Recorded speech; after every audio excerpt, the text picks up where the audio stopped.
का सबसे बड़ा राज्य राजस्थान।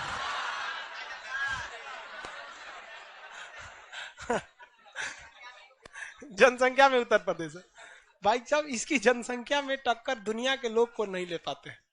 रूस आगे है, पाकिस्तान आगे है, अमेरिका आगे है, चीन आगे है, यही 4 देश आगे हैं भारत इससे। किससे? उत्तर प्रदेश। बाकी उत्तर प्रदेश के लोग को कोई जनसंख्या में पीछे कर सकता है क्या? 22-23 करोड़ जनसंख्या हो गई। ये एक बहुत बड़ी समस्या है जनसंख्या।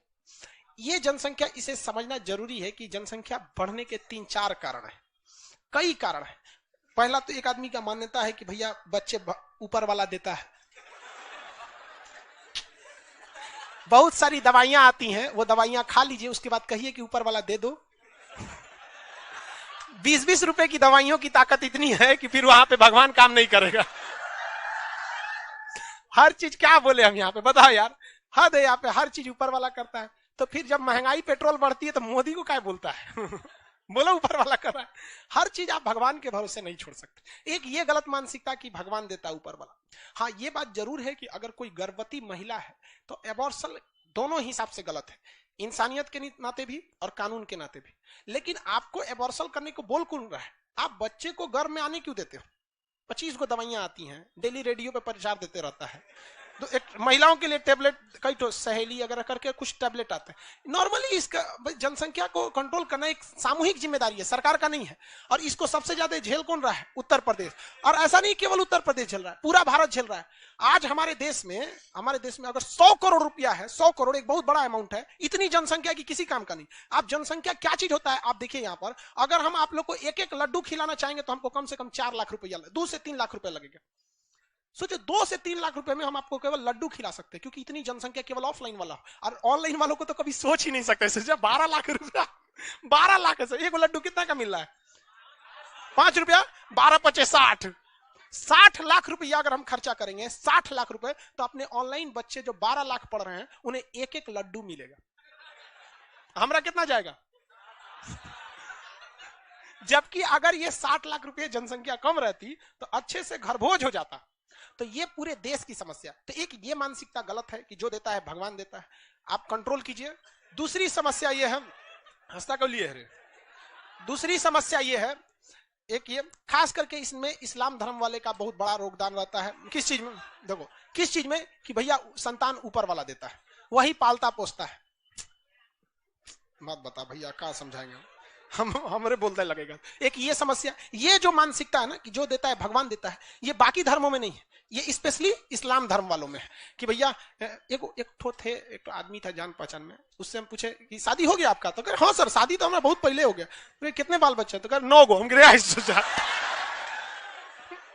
नाम कैसे याद रखता है? गले 9 गो तो फिलहाल में आदमी स्टाफ नहीं है, जब पूरा बैच हो जाएगा तब नाम कैसे याद रखे? ये सब ऊपर वाले का काम है, ऊपर वाले का काम है। हाँ दे यार, ये सब गलत मानसिकता। दूसरी समस्या आ जाती है, हमारा देश जनसंख्या में समझिए लोग इसको फोकस कर देते हैं, लेकिन अन्य जगहों पे फोकस नहीं करते। हमारा देश पुरुष प्रधान है। हमारा देश क्या है? पुरुष प्रधान। अगर किसी व्यक्ति को लड़का नहीं है ना, तो लड़का के इंतजार में उसको 6 गो लड़की पैदा करना कर देगा। वो फुल कॉमा दे के बढ़ते रहेगा, तब तक फुल स्टॉप नहीं मारेगा जब तक लड़का ना हो जाए। आप इस चीज को स्वीकार करते हैं कि नहीं करते? ये सब, और ये अगर वो सोचता है तो ये उसको 100% गलत भी नहीं है। एक गांव की लड़की किस तरह से अपने पैरों पे खड़ी होगी? एसएससी के भरोसे। एसएससी वाले तो इन सालों को तो मन करता है ना मारे एक तमाचा के होश में आ जाए। उसके भरोसे बैठेगी वो लड़की, नहीं रह सकती वहां पे। रेलवे वालों के भरोसे, बिहार एसएससी के भरोसे 14 में फॉर्म निकाला था, साला अभी तक सोया हुआ है। हाँ, और कहते हैं लोग की जनसंख्या। आज आप बस इतना प्रमाण दे दीजिए कि कोई लड़की अगर दिल से 2 साल तक पढ़ाई कर लेती है तो उसका जॉब हो जाएगा। हमें एक ये जनसंख्या को कंट्रोल करने में एक बहुत बड़ा योगदान होगा। कोई जानता है कि लड़का का जॉब नहीं हो रहेगा, मजदूरी करेगा, कुछ भी करेगा, घी के लड्डू टेढ़ो भला बोलते हैं ना, कुछ भी करके जिला ले। एक महिला क्या करेगी वहां पे? नहीं, लेकिन इस पे ध्यान नहीं जाता है यहाँ पर। तो एक पुरुष प्रधान का समस्या हमारे देश में बहुत बड़ा। दूसरा, ग्रामीण पृष्ठभूमि। गांव में ना आज भी मेंटेलिटी है कि कम से कम तो 4 गो चलेगा। गांव में ये मेंटेलिटी है कि आज भी कितना, कम से कम 4, और शहर में 2 बहुत है शहर में। तो एक ये मेंटेलिटी का भी इफेक्ट पड़ता है। तीसरा कारण क्या चीज हो जाता है? एक और कारण, ये तो 3 ठो गिनवा दी। एक और कारण देखिए, शिक्षा और गरीबी। देखिए, गरीब रहेंगे तो अशिक्षा आ जाएगी, स्वाभाविक हो जाती है कि कोई गरीब व्यक्ति परिवार पालेगा कि पढ़ाएगा बढ़िया से? शिक्षा सस्ती तो है नहीं। यहाँ पर हमको पता है एक एजुकेशन ऑनलाइन में बहुत बड़ा टाइकून कंपनी है, आप नाम नहीं लेंगे, हमको 107 करोड़ रुपए दे रही थी, आप हमारे में आ जाइए। पहले उसने 80 करोड़ दिया, हम नहीं गए। 107 करोड़ रुपए हमको दे रही थी, जबकि जीवन लगा देंगे तो हम 107 करोड़ नहीं कमा पाएंगे, लेकिन जो हम बच्चों का प्रेम कमा लेंगे वो 107 करोड़ में कोई खरीद ही नहीं सकता है। यहाँ पे हम 200 रुपया में पढ़ाएंगे, हम खुश हैं, उतना ही में हम खुश है। लेकिन हमको पता है कि कोई अगर हमको इतना करोड़ रुपया दे रहा है तो फिर लड़कों से कितना लेगा। और कहता है कि सर आप लड़कों से बोलिए ना कि हम 10,000 रुपया लेंगे, वो देगा। शुरुआत में 2 महीना 1 महीना कहेगा बहुत महंगा है बहुत महंगा, फिर जाएगा कहां वहां पे। तो एक ये देखिए कि शिक्षा बहुत महंगी होती जा रही है। तो जो व्यक्ति गरीब है वो ज्यादा शिक्षा नहीं दे पाता है। का सबसे